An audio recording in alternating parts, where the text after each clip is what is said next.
आज हम अप्रैल में बैठे हुए हैं, तो तकरीबन अगले 10 दिन में वो आने वाली है।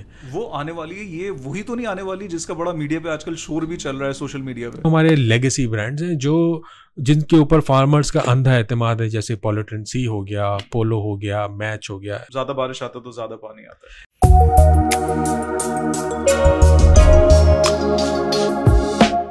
अस्सलाम वालेकुम, कहो सिजेंटा ज़रूरी पॉडकास्ट के साथ एक बार फिर आपके मेज़बान जुनैद ज़ुबैरी आपकी खिदमत में हाजिर हैं।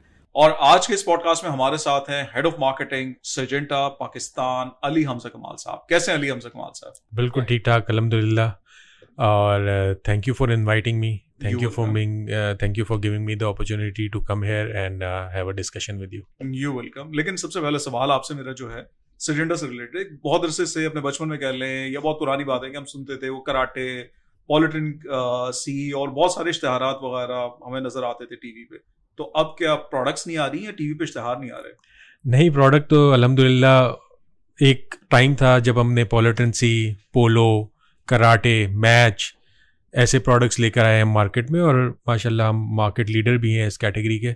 उसके साथ साथ ही अभी रिसेंट टाइम्स में उससे भी बेहतरीन प्रोडक्ट्स जैसे कि एम्प्लीगो, और कुछ आने वाले दिनों में आप देखेंगे कुछ नए प्रोडक्ट्स। और तो प्रोडक्ट्स तो अपनी जगह पे हैं और पहले से और जानदार प्रोडक्ट्स हम मार्केट में लेकर आए हैं। इसी तरह हम फार्मर्स के साथ, किसान भाइयों के साथ काम करते जा रहे हैं, ज़्यादा से ज़्यादा प्रोडक्टिविटी बढ़ाने के लिए, पैदावार बढ़ाने के लिए। और सिंजेंटा जहाँ तक हो सकता है पूरे पाकिस्तान में हम तकरीबन 900 नया सवेरा दुकानें आपने देखी होंगी। बिल्कुल बिल्कुल देखी हुई है। नया सवेरा दुकानें तकरीबन 900 से ज़ायद नया सवेरा दुकानों से हम पाकिस्तान को कवर करते हैं।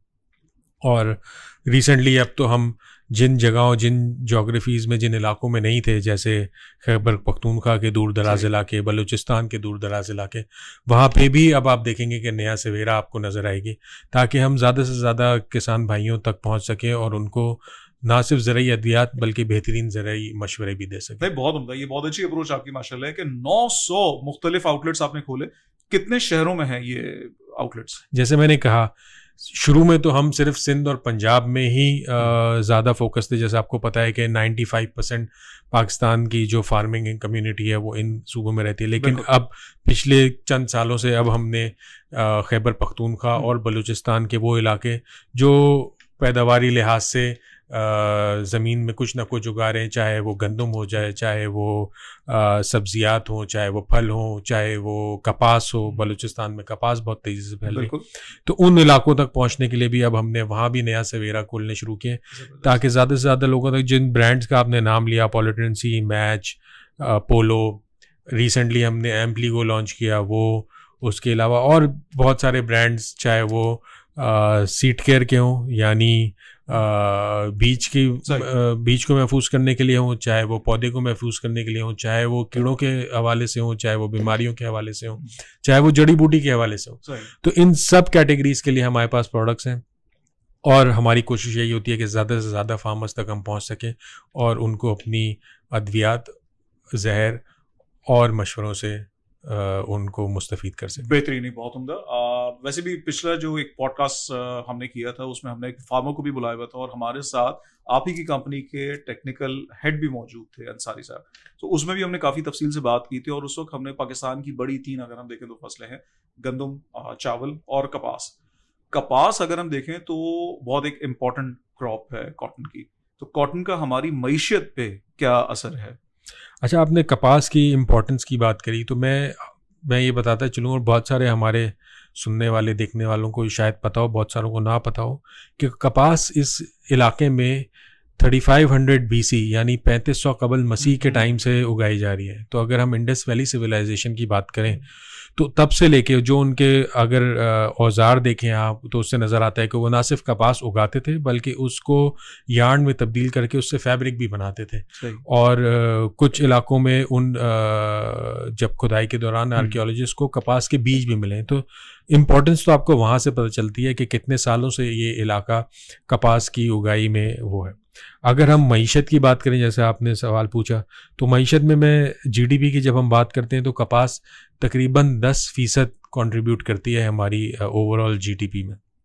और अगर हम एक्सपोर्ट की बात करें तो हमारे एक्सपोर्ट का तकरीबन 50 to 60% कंट्रीब्यूशन डायरेक्टली और इनडायरेक्टली जो है वो कपास के थ्रू आता है, चाहे वो धागे की शक्ल में हो, चाहे वो गारमेंट्स की शक्ल में हो, चाहे वो कपड़े की शक्ल में हो, तो 60% इम्पोर्ट, 10% कंट्रीब्यूशन टू जीडीपी।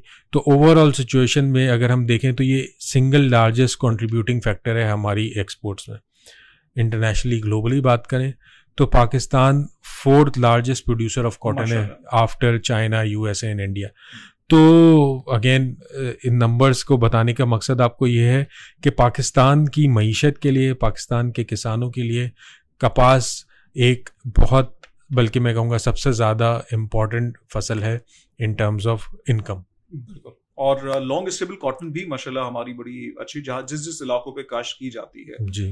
लेकिन इसके अलावा पिछले सालों में हमारे, जैसे अभी आपने कहा कि माशाल्लाह we are the 4th biggest producer, तो पिछले सालों में पैदावार कैसी रही? अब ये एक आपने बड़ा अच्छा सवाल पूछा है कि पिछले सालों में, अगर मैं माजी करीब में, रिसेंट पास्ट में जाऊँ ना, तो 2021-2022 कॉटन की प्रोडक्शन के लिए बहुत अच्छे साल नहीं समझे जाते। और उसका एक मेन रीज़न जो है ना, वो अनटाइमली रेंज, यानी बग़ैर टाइम के, बग़ैर वक्त के बारिशों का होना है। और 2021 में भी ऐसे ही हुआ। जुलाई अगस्त में काफ़ी तेज़ बारिशों ने कपास की फसल को नुकसान पहुंचाया। और जहां हमारी एवरेज प्रोडक्शन कुछ सालों में 10 मिलियन बेल्स हुआ करती थी, वो कम होके 2021 में 7.5-7.25 मिलियन बेल्स पे आ गई। वो भी बारिश की वजह से। वो बारिश। और अगर हम कहते हैं ज़्यादा पानी आता है तो ज़्यादा बारिश आता है तो ज़्यादा पानी आता है, ये भी एक वैलिड पॉइंट है। उसके बाद अगर हम बात करें 2022 की, तो 22 में तो हम सबको अभी, क्योंकि बहुत ही रिसेंट वाक़या, हमें पता है कि 22 में जुलाई के पहले हाफ तक हम काफ़ी पॉजिटिव सेंटिमेंट कॉटन के ऊपर लेके चल रहे थे। लेकिन जिस तरह से बारिशें आईं और पाकिस्तान की तारीख की सबसे वर्स्ट फ्लड हमने देखा 2022 में, तो तकरीबन 40% खड़ी फसल हमारी उस वक्त तबाह हुई और फार्मर्स का काफ़ी ज़्यादा नुकसान हुआ। तो जिसकी वजह से हमारी प्रोडक्शन कम होके आ गई कोई तकरीबन 3 to 3.5 मिलियन बेल्स, जहाँ के हमारी इंडस्ट्री की जो रिक्वायरमेंट है वो है 14 मिलियन बेल्स। तो कहाँ 14 मिलियन बेल और कहाँ 4 भी पूरे नहीं हो पाए। तो वो आपने देखा कि प्रोडक्शन में इस तरह से कमी आती जा रही है पिछले कुछ सालों से। सही। हम ये देखते हैं अक्सर कि जमींदार को अगर 2 पैसे नहीं बचे, चले नुकसान ना भी हो, लेकिन ज्यादा आमदनी अगर नहीं भी होती है तो वो अपना जहन बना लेता है कि अगले साल मैंने ये वाली फसल नहीं लगानी है, किसी दूसरी चीज के बारे में सोचना शुरू कर देते हैं। ऑल्टरनेटिव ऑप्शंस जमींदारों के पास होते हैं। तो इस साल क्या नजर आ रहा है कि कल्टिवेटेड एरिया क्या रिड्यूस होगा या उतना ही होगा? जमींदार दोबारा अटेम्प्ट करेगा या नहीं करेगा? एक चीज़ जो हमें नज़र आ रही है ना इस वक्त, जो, और इसका मैं गवर्नमेंट को भी इसका क्रेडिट देता हूँ कि उन्होंने फसल शुरू होने से पहले ही एक सपोर्ट प्राइस कॉटन की अनाउंस कर दी। तो वो एक बहुत बड़ा पॉजिटिव फैक्टर है। दूसरी तरफ अगर हम कमोडिटी प्राइसेस देखें तो वो भी ऊपर की तरफ जा रही हैं। तो overall by and large general farmers जो हैं वो अभी भी कॉटन की तरफ इंक्लाइंड हैं, क्योंकि उनको नज़र आ रहा है कॉटन में उनको पैसा बचेगा। कुछ प्रॉब्लम्स हैं फार्मर की, अगर मैं उसकी तरफ जाऊं तो 4 या 5 मेजर प्रॉब्लम है फार्मर जो फेस कर रहे हैं कॉटन की, जिसकी वजह से फार्मर सोचता है कि वो शायद कॉटन अगली दफ़ा ना लगाए। लेकिन अगर हम कॉटन का रेट देखें इस वक्त और आगे की भी फोरकास्ट देखें तो काफ़ी अट्रैक्टिव है इस वक्त कॉटन फार्मिंग। जहां मैंने 4 या 5 वजूहात की बात करी, मैं क्विकली उसको टच अपॉन करता हूं। सबसे पहले तो बीज की क्वालिटी, हमारे इस वक्त पाकिस्तान में जो अवेलेबल बीज है उसके ऊपर हमें बहुत ज़्यादा काम करने की ज़रूरत है कि बीज की क्वालिटी को हम इम्प्रूव कर सकें। कुछ काम चल रहा है पॉकेट्स में, गवर्नमेंट भी कुछ कर रही है, लेकिन वो बहुत जल्द हमें मार्केट में लाने की ज़रूरत है अच्छी क्वालिटी का बीज। दूसरी तरफ अगर हम बात करें तो जैसे अभी हम थोड़ी देर पहले बात कर रहे थे, क्लाइमेटिक चेंजेस, मौसमियाती तब्दीलियां जो इस वक्त हम देख रहे हैं कि शुरू के हिस्से फसल जब शुरू होती है तो उस वक्त हम देखते हैं कि पानी की कमी हो रही होती है। उस वक्त पानी की कमी बहुत हो जाती है, कनाल्स में हमारे पास पानी नहीं होता, हमारा जो टेम्परेचर है वो बहुत ऊपर चला जाता है और फिर अचानक जुलाई अगस्त सितंबर में बहुत ज़्यादा बारिशें होती हैं, जिसकी वजह से फिर अगर जो फसल वो पानी की कमी को पूरा करते हुए उग भी जाती है तो बहुत ज़्यादा बारिशों से उसका नुकसान हो जाता है। यानी कम पानी भी असरअंदाज करते हैं और ज़्यादा पानी भी असरअंदाज। अच्छा, अभी एक बात बताइएगा कि कपास की जो शॉर्टेज है, जो किल्लत है कपास की, क्या उस कपास की किल्लत होने की वजह से हमें इंपोर्ट भी करना पड़ेगा? बिल्कुल ऐसी है। तो जैसे मैंने कुछ नंबर्स पहले आपके सामने रखे कि जहां हमारी इंडस्ट्री की रिक्वायरमेंट है 14 मिलियन बेल्स, वहाँ हमने पिछले साल प्रोड्यूस किया है 3.7 मिलियन बेल्स। तो ज़ाहिर है कोई तकरीबन 9.5 से 10 मिलियन बेल्स हमें इंपोर्ट करने पड़ेंगे। सही। लेकिन अब दूसरी तरफ अगर हम देखें जो हमारी मैक्रो इकोनॉमिक सिचुएशन है मुल्क की, जहाँ हमारे ज़र मुबादला के ज़खायर दिन ब दिन कम से कम होते जा रहे हैं, डॉलर महंगा से महंगा होता जा रहा है, उसके अलावा भी पोर्ट के ऊपर इंपोर्ट की क्लियर कराने की सिचुएशन, बहुत सारी सिचुएशन इस वक्त मुश्किल में है। तो इंपोर्ट करना वैसे भी एक मुश्किल मरहला है। बिल्कुल ऐसे, क्योंकि डॉलर भी अगर हम देखें डॉलर भी महंगा पे चला गया जी। तो ये सब चीज़ों की वजह से, और फिर अगर आप और इंपोर्ट करते हैं, इस वक्त मुल्क को ज़रूरत है एक्सपोर्ट की, और जैसे हमने पहले कहा था कि 60% एक्सपोर्ट जो है वो कॉटन डिपेंडेंट है, तो इस वक्त मुल्क को ज़रूरत है एक्सपोर्ट्स की। हम अगर इंपोर्ट करने की तरफ जाएंगे तो वो हमारी इकोनॉमी को नेगेटिव इम्पैक्ट आएगा, नेगेटिव इफेक्ट आएगा। बिल्कुल आप सही कह रहे हैं इन तमाम तर चीज़ों में, क्योंकि अगर हम देखें तो सिर्फ और सिर्फ सैलाब ही नहीं था, बल्कि और दीगर अवामिल, जैसे कि आपने बिल्कुल ही शुरू में कहा कि जी पेस्ट का अटैक होता है और बहुत सारी चीज़ें, तो ये सारे फैक्टर्स भी बहुत इन्फ्लुएंस करते हैं फार्मर की इकोनॉमिक्स पे, एंड अल्टीमेटली ये हमारी जीडीपी को भी इम्पैक्ट कर रहे होते हैं। इन तमाम तर चीज़ों में सिचेंडा का क्या रोल है, वो क्या रोल प्ले कर रही है काश्तकार की बहबूद के लिए? मैं इसी को मैं थोड़ा सा और एक्सप्लेन करता हूँ। जैसे मैंने पहले 2 बातें करी, एक तो सीड क्वालिटी, एक वेदर। उसके अलावा 2 फैक्टर और हैं।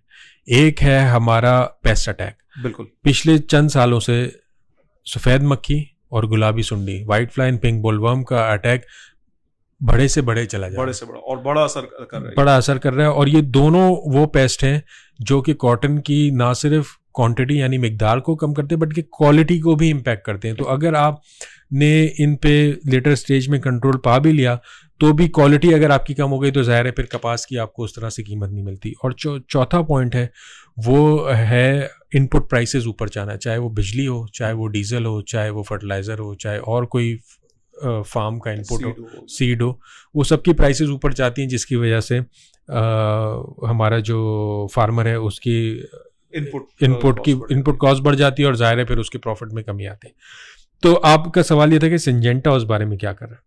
तो अभी जैसे मैंने बात किया, एक तो हमारे लेगेसी ब्रांड्स हैं जो जिनके ऊपर फार्मर्स का अंधा एतमाद है, जैसे पॉलिट्रेंसी हो गया, पोलो हो गया, मैच हो गया। इसके अलावा हमने पिछले 2 साल पहले हमने एक प्रोडक्ट लॉन्च किया एम्प्लीगो, जिसका मेन मकसद कॉटन की क्वालिटी को बेहतर बनाना है। एम्प्लीगो का मेन मैसेज ये होता है कि जी क्योंकि वो गुलाबी सुंडी को कंट्रोल करेगा तो आपकी कपास का रंग और बेहतर होगा, सफ़ेद रंग की कपास आपकी पैदावार होगी।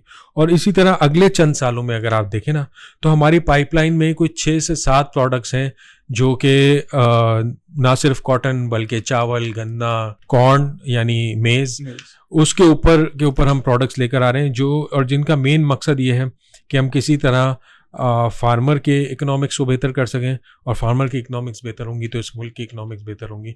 तो इस तरह से हमारा प्लान है कि जल्द अज जल्द जो इवन पाइपलाइन में प्रोडक्ट्स हैं, तो हम कोशिश ये कर रहे हैं कि जितना हमारा रिसर्च है, जितने हमारे ट्रायल्स होने हैं, जो सारे हम before coming to the market में प्रोडक्ट लाने से पहले आपको पता है 10 से 12 साल की रिसर्च होती है, तो उसको हम चाह रहे हैं कि जल्द अज जल्द कंप्लीट करें, ताकि जल्द अज जल्द हम फार्मर्स तक जिद्दत से भरपूर जदीद तरीन प्रोडक्ट्स लेकर आएँ, ताकि अल्टीमेटली फार्मर खुशहाल हो, उसकी कपास की फसल अच्छी हो, और हमारा मुल्क खुशहाल। बिल्कुल आपने सही कहा। और बल्कि पिछले पॉडकास्ट में भी जब हमारे साथ एक फार्मर थे और सिंधाबाद गार बोर्ड के senior vice president Mahmood Nawaz Shah साहब, उनके साथ भी बड़े डिटेल में जब हम बात कर रहे थे तो ये पता था कि इन सारे अवामिल में सबसे अहम, या अवामिल तो खैर नहीं कहेंगे, फैक्टर्स ही कहा जा सकता है, उसमें सबसे अहम फैक्टर जो ज़मींदार को असरअंदाज करता है, अगर हम कॉटन की बात करें उस सूरत में, तो वो है वाइट फ्लाई। क्योंकि वो ये तक बेंचमार्क कर रहे थे कि अक्सर जगहों पे फार्मर इनपुट अपनी पूरी कर देता है ज़मीन की सोइंग में, और इसी तरह से बीज, खाद, दीगर इनपुट वो डाल चुका होता है, बट वन फाइन डे पता चलता है कि जी वाइट फ्लाई का इम्पैक्ट हुआ है, और उसकी वजह से ज़ीरो प्रोडक्टिविटी उसकी होती है, यील्ड ज़ीरो हो चुकी होती है। सो इन सारी चीज़ों में सिजेंटा का क्या इस वक्त रोल है, सिजेंटा क्या रोल प्ले कर रही है इसमें? तो आपको याद होगा अभी थोड़ी देर पहले मैं जिक्र कर रहा था कि कपास के 2 पेस्ट हैं जो कि बहुत ज़्यादा जिनकी इन्फेस्टेशन बढ़ती जा रही है, एक गुलाबी सुंडी और एक सफ़ेद मक्खी, वाइट फ्लाई जिसको आप कह रहे हैं। तो गुलाबी सुंडी के लिए तो हमने 1 साल पहले ही एक प्रोडक्ट लॉन्च किया एम्पली को, और उसका सारा जो मकसद है लॉन्च करने का वो यही है कि गुलाबी सुंडी ना सिर्फ कपास की क्वांटिटी को कम करती, क्वालिटी को भी ख़राब करती है, कपास की रंगत ख़राब करती है, जिसके ऊपर हम एम्पली को लॉन्च करा। अगर हम वाइट फ्लाई की बात करें तो एक हमारा अगेन लेगेसी ब्रांड पोलो तो एग्जिस्ट करता है, ठीक है। उसके साथ साथ क्योंकि अब उसकी वाइट फ्लाई की इन्फेस्टेशन बहुत बढ़ती जा रही है और बहुत अर्ली स्टेज पे वाइट फ्लाई जो है वो, आज हम अप्रैल में बैठे हुए हैं तो तकरीबन अगले 10 दिन में वो आने वाली है। वो आने वाली है, ये वही तो नहीं आने वाली जिसका बड़ा मीडिया पे आजकल शोर भी चल रहा है सोशल मीडिया पे? आप बिल्कुल सही तरफ जा रहे हैं। तो मैं थोड़ा सा आपको बताता चलूं कि जिस तरह हम एंटिसिपेट कर रहे हैं कि सफ़ेद मक्खी का अटैक इस दफ़ा जल्दी भी होगा और पहले से ज़्यादा शिद्दत से होगा, तो हम एक प्रोडक्ट इस साल लॉन्च कर रहे हैं जिसका नाम है एलेस्टिल नियो। नाइस। एलेस्टिल नियो एक प्रोडक्ट है जो कि एक इनकलाबी जिसको हम प्रोडक्ट कह सकते हैं, जो कि एक मुनफरिद मोड ऑफ एक्शन के थ्रू काम करेगा। तो अगर आप आज भी नया सवेरा पे जाएं तो आपको प्रोडक्ट मार्केट में इस वक्त नज़र आएगा। कपास के जितने इलाके हैं वहाँ नया सवेरा पे ये प्रोडक्ट दस्तयाब है। चलिए, बेहतरीन, माशाल्लाह, बहुत शुक्रिया अली हमजा कमाल साहब, आपने हमारे लिए आज वक्त निकाला।